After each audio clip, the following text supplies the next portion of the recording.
fasting. We get reports from AFSC that in Los Angeles there's a revived religious coalition against the war in the Gulf, calling for a massive interfaith gathering tomorrow to protest the bombing. St. Louis is organizing. They have a Just Peace coalition calling for nationwide actions on the 27th, next Friday, to mark the 7th anniversary of the end of the Gulf War. They have been holding daily press briefings since Monday on the situation in Iraq with information directly from Voices in the Wilderness, a team of folks who've been going to Iraq to document the effect of the sanctions and bringing back that information in video and presentations here. Is there anyone here from Voices in the Wilderness? We owe them a big hand if there's anyone here.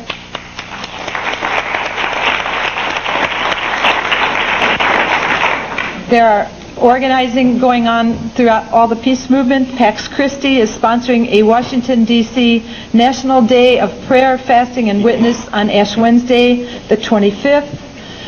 It's been mentioned that there are bishops who've been fasting for over a month. Bishop Gumbleton, Bishop Rosasa, and Bishop Orton Welder. And those bishops have released a statement to President Clinton calling for an end to the embargo. Boston area religious leaders, including Cardinal Bernard Shaw, released a statement calling for a diplomatic solution just on Thursday, saying that talk of war is premature. We got to quit. I just wanted to mention one last thing, that there are nuclear dimensions to this war, and that Abolition 2000 Caucus is busy organizing to draw attention to that, and that the lobbying efforts that Sheila Foreman told me I have to talk about, which I'm going to briefly... No. You've got to have discipline for the other speakers. I'm sorry. Okay. I'm sorry, and I really hate being so heavy. The lobbying workshop. But we have a really serious and long agenda, a lot of speakers, and I think we gave Kathy and Alex an impossible job, and kind of an introduction to the news that we haven't been reading. You know, this is the alternative news report, and I know of a lot of things that are going on that weren't there as well. So thank you, and I'm sorry. The next speaker is someone who is well known to people who have been involved in the civil rights movement, been involved in the anti-war movement in Vietnam. Anyone who's been in a decent history course in this country. I don't think I need to say much more than to introduce Howard Zinn. Thank you.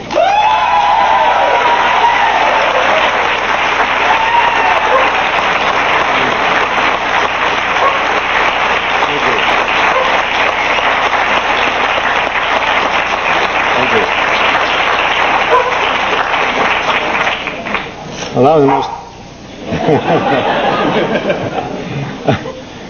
that was the most encouraging weather report I've heard in a long time. Louder. Oh,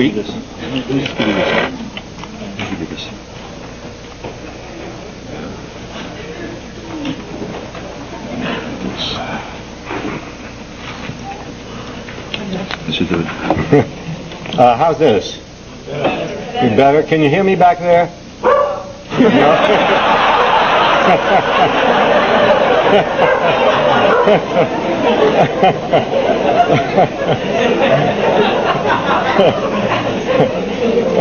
Well, I'll know when my time is up.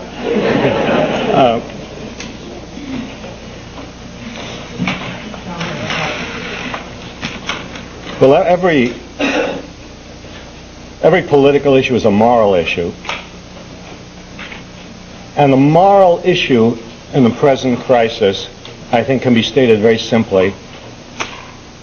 And that is that if we bomb Iraq, we will, with certainty, kill large numbers of people, without any certainty that the result of that will be anything beneficial for Iraq, for the region, for the world, or for people in the United States. Amen. And the focus has been on Saddam Hussein. Focus is a mild word. There's been a hysteria built around that one figure of Saddam Hussein. Historically, we have seen the same kind of hysteria promulgated by the leaders of the country from time to time, depending on historical period, against one or another enemy. The assumption being, if you just get rid of this enemy, everything will be all right. And so in 1898, the focus was on Spain in Cuba. And we were going to liberate Cuba from Spain. And we did. We liberated Cuba from Spain. We also liberated it from the Cubans. And replaced Spain as the oppressor of Cuba. In World War I, the focus was on the Kaiser. Kaiser Wilhelm. You remember him. If we only get rid of the Kaiser Wilhelm, well, this is the war to end all wars. That was one of the great statements of the 20th century. And in our time, we've seen this again and again, the demonization of people. If we only get rid of communism, if we get rid of Ho Chi Minh, if we don't get rid of communism, San Francisco will be in danger. Again and again we've seen demonization, hysteria, concentration, and that's what we're seeing now with Saddam Hussein, as if he is the sole source of evil in the world. It requires a kind of amnesia. It requires a kind of national Alzheimer's disease to forget history. And if you forget history, it's as if you were born yesterday. And if you were born yesterday, then you can believe whatever our national political leaders tell us because we have no way of checking up on it. But with a little bit of history, suddenly what is presented to us is seen in a larger context, and in a broader perspective. And when we enlarge our context, we ask not only about Saddam Hussein, we not only ask to look at him, we ask to look at ourselves, to examine the United States government, to examine the history of the behavior of the United States and the world. Honesty requires it. Democracy requires it. Because we don't have democracy unless the citizens of this country can examine what our national policies are and subject that policy to the harshest of criticism to make sure that our government is obeying the principles of the Declaration of Independence, to make sure that our government is obeying international law, to make sure that our government is fulfilling the most important principles of our society. And so, in that spirit, in the spirit of democracy, in the spirit of honesty, we have to examine not just Saddam Hussein, but examine ourselves. Because, yes, Saddam Hussein has treated with great cruelty and viciousness the people of Iraq. But we'd have to say this, that in that, the United States has far exceeded him. Because the United States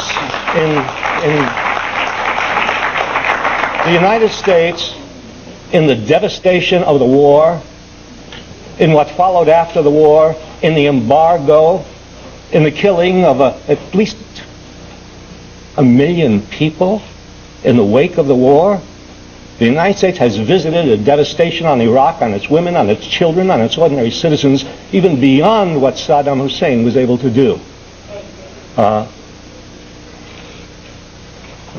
Saddam Hussein has flouted international law. Yes, he's violated a resolution of the United Nations. And leaders keep talking about that as if he is the first person who has violated a resolution of the United Nations. You see. United Nations resolutions have been violated again and again. First of all, we should say that the basic principle of the United Nations, the basic principle of the UN Charter, that is, that nations shall not go to war against other nations, that if a nation does go to war, it will be at the behest of the United Nations and not unilaterally. That has been ignored again and again by the United States. The other thing that ought to be said is that various UN resolutions have been passed over the years which have been ignored, and the United States has done nothing about it. I mean, Resolution 242 of the United Nations calling on Israel to withdraw from the occupied territories, not followed through, ignored. Did the United States then bomb Israel in order to persuade Israel to obey the dictates of Resolution 242? When Indonesia went into East Timor in a massive invasion in 1975 and massacred hundreds of thousands of people in East Timor, the UN Security Council unanimously passed a resolution calling on Indonesia to withdraw from East Timor. Indonesia did not withdraw. Did the United States then bomb Indonesia in order to persuade it to obey the UN resolution? No, Indonesia was an ally of ours. Not only that, the United States was supplying military arms to Indonesia and continued to supply military arms to Indonesia. More and more resolutions against Turkey occupying northern Cyprus, resolutions against Israel occupying southern Lebanon, ignored. The United States did not begin bombing in order to enforce those resolutions. So there's an enormous hypocrisy involved here in all this emphasis on, well, he is flouting international law. And yes, Saddam Hussein may possess weapons of mass destruction. It's something very odd about the United States possessing how many? 6,000 at least nuclear weapons, hydrogen bombs. The United States, the greatest possessor of weapons of mass destruction in the world, not open to international inspection. The United States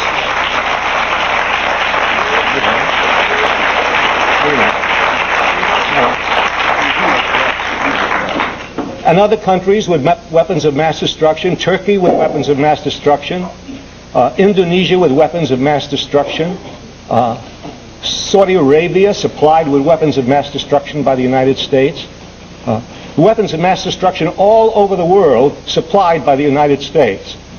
And of course weapons were supplied to Iraq before 1990 by the United States. Yes. That should be remembered too. Madeleine Albright had said, well, yes, but Saddam Hussein is a repeat offender.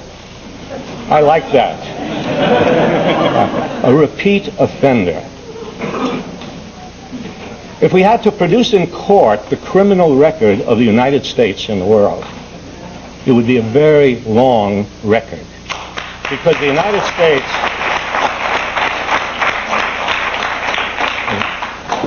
this should not be forgotten when we talk about repeat offenders. The United States killed several million people in Southeast Asia. We shouldn't forget that. The United States invaded Panama. The United States, we talk about demonizing, remember, Noriega. If we got rid of Noriega, the drug trade would be over. The drug trade is flourishing in Panama, you see. The United States invaded again and again. The United States sent troops into Lebanon. The United States in 1965 sent troops into the Dominican Republic. The United States has sent troops into other countries again and again. The United States flouted international law in Nicaragua when the World Court declared that the United States had violated international law.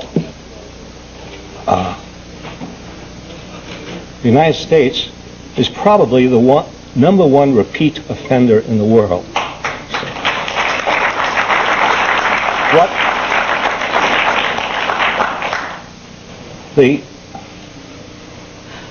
There is no clear and present danger. Whatever Saddam Hussein possesses, we don't know what he possesses.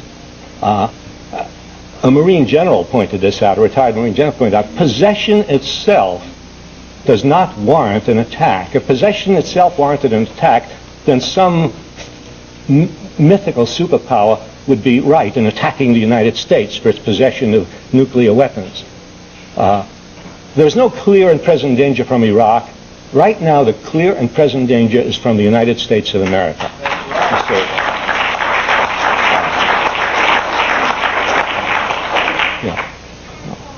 That bridge to the 21st century, which is promised to us by Clinton, is going to be blown up by the bombs dropped on Iraq. That promise of a new future, of a new United States, of a prosperous country, of a peaceful country, that is going to be blown up by those bombs. I just want to say one more thing, and that is that in that discussion in Columbus, Ohio, when Madeleine Albright and when the others were faced with questions that they could not answer, they resorted to slogans: national security, national interest. And at one point, Madeleine Albright said, to great applause, because she knew this would work, "This is the greatest country in the world." I said, well, greatness does not consist in military weapons. Greatness does not consist in military power. When the United States uses its weapons of mass destruction against other countries, it is not the greatest country in the world.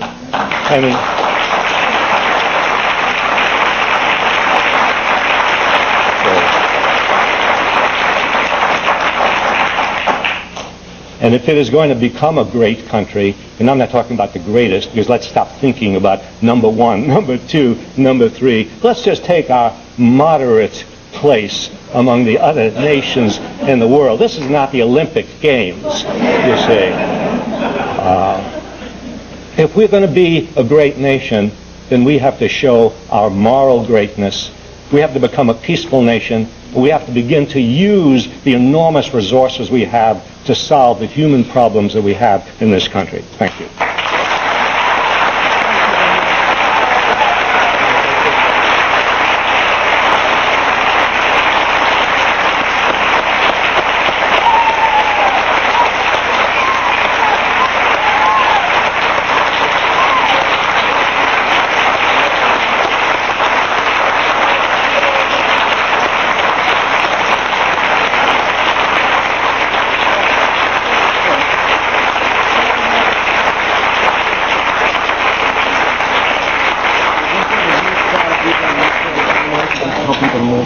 Okay, I want to ask people standing over here on the left and people in the aisles to please get into seats to make it easy with fire lanes, and one way of kind of showing respect for everyone else who's here. I have to say that listening to Howard and having been in Japan as much as I have, where they talk about national treasures, I think we are so fortunate to have Howard as one of our national treasures.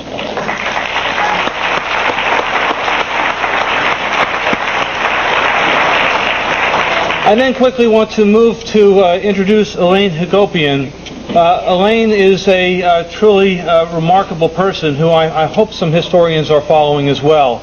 Not only for the analysis that she's been doing for years, the news and information that she brings us, but also in her work in work with the Arab American community, or the American Arab community, in helping to organize the American Arab Anti-Discrimination Committee. Before that, the Association of Arab American University Graduates. Part of the process of building American voices, building equality and respect for all people in this country. And Elaine, it's a wonderful pleasure to have you here with us.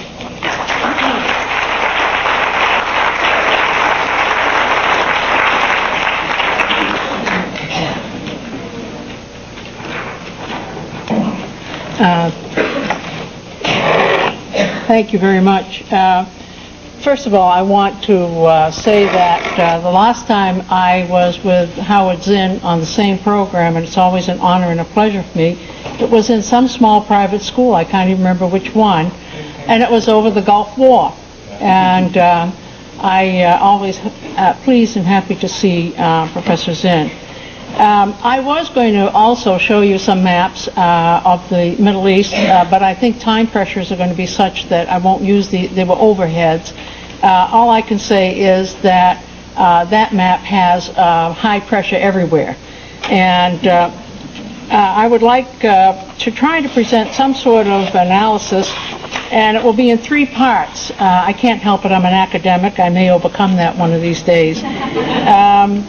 The 3 parts are, 1, what are U.S. policy goals in the Middle East, and in some sort of a historical context that will take me about 5 minutes and get up to the contemporary expression.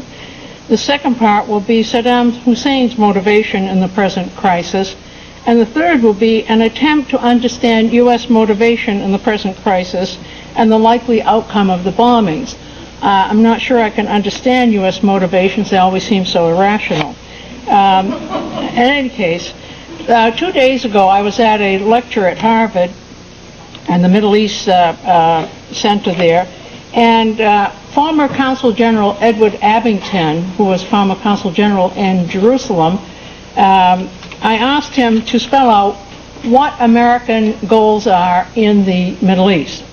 And he said, and there are things that we know, but he said very frankly, which most American officials don't say, he said, number 1 is the absolute security of Israel and normalization of Israel in the region, economically, culturally, politically, and that is a very important cornerstone of American policy. Second, he said, stability in the region. And I think he didn't spell it out, but what that really means is suppression of any Arab nationalist expression or popular resistance to American primacy in the area. That's what stability really means. And foremost, he said, access, which you should read control of, oil resources in the area. These are the cornerstones. Security of Israel, stability in the region, and access to oil. Now, if one, and I will try to be very, very brief on this, if one were to go back to 1916, even for 30 seconds that I have, and is reminded of a 1916 agreement between the French and the British, and the Russians were also involved, but let's just stay with the French and British. It was called the Sykes-Picot Agreement. France and Britain made an agreement after they had already promised the large Arab area to the Arabs as an independent state if they joined Britain in going against Turkey and Germany. But in 1916, they made an agreement as to how the Ottoman Empire would be split up after World War I. Briefly, the way they would split it up is the following at that time. Number 1, France would have basically Lebanon and Syria and a piece of Turkey. This would be the outer western rim, if you have a picture of the map in your mind. It would also extend into an area, into where the Kurdish area of northern Iraq is, up to Mosul. Great Britain would have the southern area from southern Syria and what then became Jordan, and swing right over into what is Iraq, and really occupy that eastern region. So if you looked at that map, it was really to have Great Britain and France sort of surround the area, and in the middle, where there was mostly desert area, they were thinking of having independent Arab states that they would basically administer and direct, and they would be the less populated so that the local people could administer it, but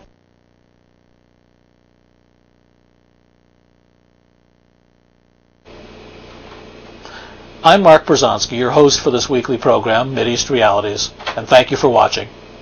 If you too are concerned about the situation in today's Middle East and about U.S. policies toward that crucial region of the world, and if you'd like to meet like-minded persons, why don't you come to one of our weekly social meetings? I'll be there, of course. Just give us a call for details.